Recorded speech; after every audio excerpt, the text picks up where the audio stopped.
الحمد لله الحمد لله الحمد لله الحمد لله الحمد لله الحمد لله الحمد لله.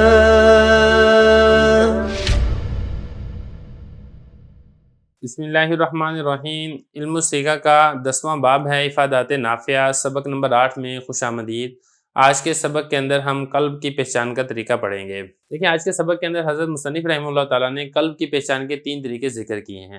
سب سے پہلے میں آپ کو بتا دیتا ہوں قلب کیا ہوتا ہے. جیسے کہ میں نے آپ کو گزشتہ سبق میں بڑی تفصیل سے اس بارے میں بحث کی ہے کہ فا عین لام کلمہ کی ترتیب کو تبدیل کر دینا، اس کو قلب مکانی کہا جاتا ہے. مثال کے طور پہ فا کو عین کلمہ کی جگہ پہ، عین کو فا کلمہ کی جگہ پر لے آنا، یہ اسی طریقے سے کوئی اور تبدیلی کرنا، تو اس کو قلب مکانی کہا جاتا ہے. اور یہ بھی پڑھ لیا تھا کہ عرب کے کلام کے اندر تفصیل سے قلب مکانی واقع ہوتا ہے، اور قلب مکانی کے جو 3 طریقے تھے وہ بھی ہم نے گزشتہ سبق کے اندر پڑھ لیے تھے. اب یہاں پہ ایک سوال ہی پیدا ہوتا ہے کہ ہمیں کیسے پتہ چلے گا کہ یہ جو صیغہ ہے یا پھر یہ جو کلمہ ہے اس کے اندر قلب مکانی واقع ہوا ہے. تو حضرت مصنف رحمہ اللہ تعالیٰ نے اس کے 3 طریقے ذکر کیے ہیں کہ یہ 3 طریقے ہیں. ان 3 طریقوں کی وجہ سے آپ قلب مکانی کو آسانی کے ساتھ پہچان سکتے ہیں. اب طریقہ نمبر 1 دیکھیں. طریقہ نمبر 1 یہ ہے کہ جو قلب ہے اس کلمہ کے دیگر مشتقات سے پہچانا جاتا ہے.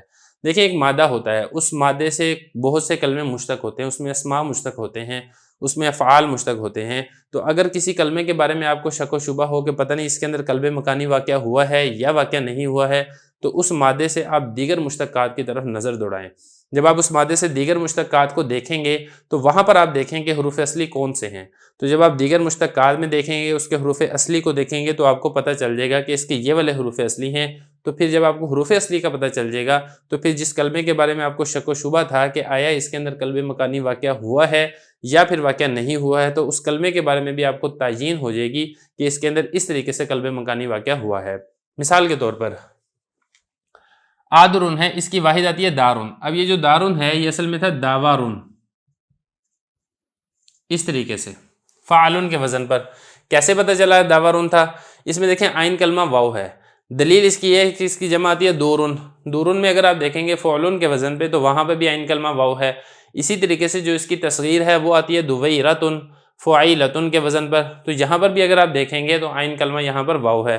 تو دیکھیں جمع کا ایک مشتق صیغہ اس سے پتہ چل گیا، تصغیر کا ایک مشتق صیغہ اس سے پتہ چل گیا کہ اس میں جو عین کلمہ ہے اس میں عین کلمہ کے بدلے میں واو آ رہی ہے. جبکہ ہم اس میں دیکھتے ہیں آدرن میں، تو یہاں پر تو بظاہر عین کلمہ میں دال آ رہی ہے، تو ہمیں پتہ چل جائے گا کہ آدرن اصل میں کیا تھا، جو عین ہے وہ فا کلمہ کی جگہ پر چلی گئی ہے اور یہاں پر قلب مکانی واقع ہو چکا ہے. اسی طریقے سے کسیون میں بھی ایسے ہی ہے. کسیون کے کوسن کی جمع ہے.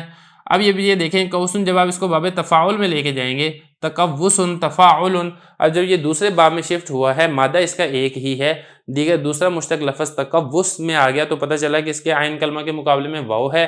اب جب ہم کسیجن میں دیکھتے ہیں تو عین کلمہ میں واو نہیں ہے، تو ہمیں پتہ چل جائے گا کہ یہ جو کسیجن ہے یہ اصل میں کیا تھا، قووسن تھا. پھر واو کو ہم نے سین کی جگہ پر لیا، سین کو ہم واو کی جگہ پر لیے، تو جہاں پر ہمیں قلب مکانی کا پتہ چلے گا کس طریقے سے باب تفاعل کے لفظ سے. تو اسی طریقے سے فرما رہے ہیں کسیجن میں لفظ قوس یہ واحد ہے اس کا، اور تقوس یہ باب تفاعل سے ہمیں پتہ چل جائے گا کہ کسیجن کی اصل کیا ہے، وہ قووسن ہے. واحد سے بھی پتہ چل جائے گا اور باب تفاعل سے بھی. تو یہ تو ہو گیا پہچان کا ایک طریقہ کہ آپ اس لفظ کے دیگر مشتقات کو دیکھیں اور وہاں پہ اگر آپ پہچاننے کی کوشش کریں کہ کون سے حرف اصلی ہیں. تو جب آپ کو پتہ چل جائے گا مادے سے، تو پھر انشاءاللہ آپ کو اس لفظ کے بارے میں بھی پتہ چل جائے گا کہ یہاں پہ قلب مکانی واقع ہوا ہے یا پھر واقع نہیں ہوا ہے. یہ پہچان کا ایک طریقہ ہے. پہچان کا دوسرا طریقہ جیسا کہ میں پیچھے بتا چکا ہوں اشیاء کے بارے میں. پہچان کا دوسرا طریقہ یہ ہے کہ اگر قلب مکانی نہ مانا جائے تو پھر کسی لفظ کا غیر منصرف ہونا لازم آئے گا بغیر منع صرف کے سبب کے، اور یہ بھی کیا خلاف قیاس اور خلاف قانون ہے. تو محتل امکان کوشش یہی ہوتی ہے کہ خلاف قیاس اور خلاف قانون لازم نہ آئے، لیکن اگر آپ قلب مکانی نہیں مانیں گے تو پھر خلاف قانون ہونا لازم آئے گا. تو اس طرح بھی پتہ چل جائے گا کہ یہاں پر قلب مکانی واقع ہو چکا ہے. اشیاء کے بارے میں ساری تفصیلی بحث میں گزشتہ سبق کے اندر کر چکا ہوں کہ یہ کس طریقے سے غیر منصرف نہیں ہو سکتا ہے اگر اس کا جو وزن اصلی ہے وہ افعال مانا جائے. فرما رہے ہیں کہ پہچان یہ بھی ہے کہ اگر قلب نہ مانا جائے تو منع صرف یعنی غیر منصرف ہونا بغیر سبب کے لازم ہے، جیسا کہ اشیاء میں ہے. 2 طریقے ہو گئے. نمبر 3 جو تیسرا اصول ہے اس کے بارے میں آپ یہ سمجھے کہ دیکھیں جو معطل کے قواعد ہیں نا، حرف علت والے جو قاعدے جس کو کہا جاتا ہے، اب وہ حرف علت فا میں ہو سکتا ہے، عین میں ہو سکتا ہے، لام میں ہو سکتا ہے، مثال اجوف ناقص۔ معطل کا قاعدہ کوئی پایا جائے تو یہ تقاضا کرتا ہے کہ صیغے کے اندر تعلیل ہوئی ہو۔ اسی طریقے سے اگر محموز کا قاعدہ کوئی پایا جائے تو یہ تقاضا کرتا ہے کہ صیغے کے اندر تخفیف ہوئی ہو۔ دیکھیں محموز میں جو تبدیلی ہوتی ہے نا اس کو تخفیف کہا جاتا ہے، اور اسی طریقے سے جو معطل میں جو تبدیلی ہوتی ہے اس کو تعلیل کہا جاتا ہے۔ تو تعلیل کے لیے معطل کے قواعد کی ضرورت ہوتی ہے، تعلیل بھی آپ کہہ سکتے ہیں، آپ اعلال بھی کہہ سکتے ہیں، چیز ایک ہے نام دو ہے اس کے۔ تو خلاصہ یہ ہے کہ تعلیل کے لیے معطل کے قواعد کی ضرورت ہوتی ہے اور تخفیف کے لیے محموز کے قواعد کی ضرورت ہوتی ہے۔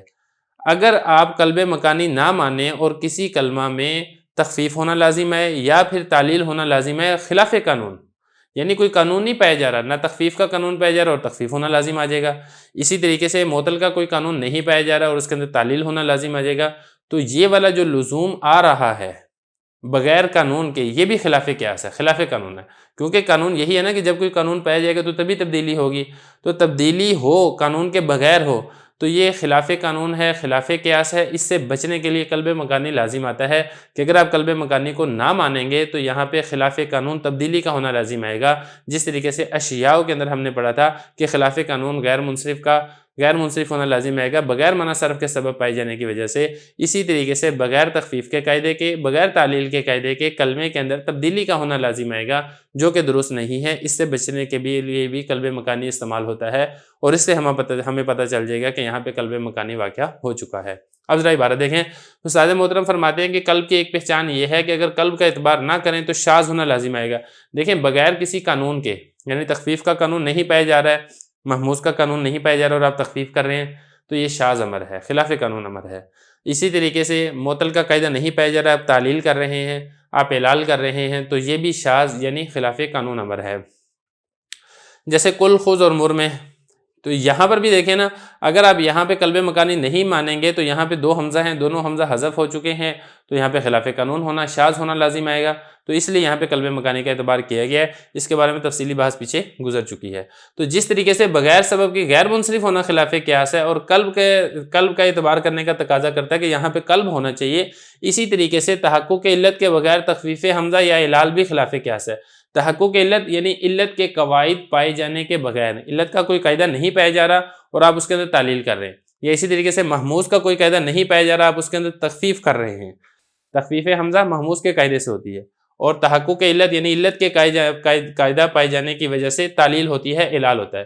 تو اعلال ہو رہا ہے یا تخفیف حمزہ ہو رہا ہے بغیر کسی قاعدے کی وجہ سے، تو یہ بھی خلاف قیاس ہے، اور یہ بھی اس بات کا تقاضا کرتا ہے کہ یہاں پہ قلب کا اعتبار کیا جائے تاکہ یہ خلاف قیاس اور یہ شاذ امر ہونا لازم نہ آئے۔